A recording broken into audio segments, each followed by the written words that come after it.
رمضان المبارک دومره عظیمه میاشتو. علامه عبدالرحمن صفوری رحمت الله علیه خپل کتاب نزهة المجالس کې واقعا لیکلی چې وا محله وا په هغه کې مسلمان استدل او په دې محله کې یو مجوسی و چې هغه د اور عبادت کوي، آتش پرست چې کوم وي. نو دغه چې کله د رمضان المبارک میاشت شروع شوله، د مجوسی خپل بچیر جامه کړ او وتوی فرمیل چې د مسلمانانو د عبادت ولا رمضان المبارک میاشت شروع کیږي چې هغه د سبینین ونسا ټول ریز د مشومه پرې خوراک نه کوي. نو تاسو به داسې کوشش کوئ چې د مسلمان په مخ کې به بالکل خوراک نه کوئ. دغه مجوسی چې کله خپل بچوي ته وویل خبر یې کړ چې مسلمانانو رجاد او تاسو به خوراک د هغه په مخ کې نه کوئ، نو د دغه یو بچای او هغه د مسلمانانو په مخ کې خوراک وکړ. کله چې کور ته روغال، دغه مجوسی چې آتش پرست و، مسلمان نه و،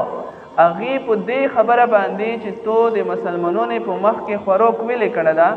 خپل بچای سپک کړ او ویل. کتاب لیکلی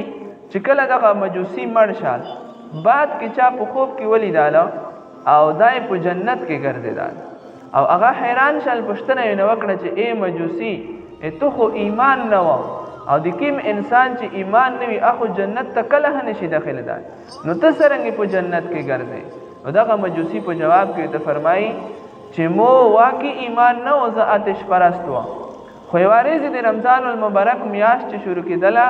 مو خپل بچوی ته تنبیه کړو چې تاسو به د مسلمانانو مخ کې خوراک نه کوئ، د هغې روژاوي هغې به اوس خوراک ته زړه وغیره وشي.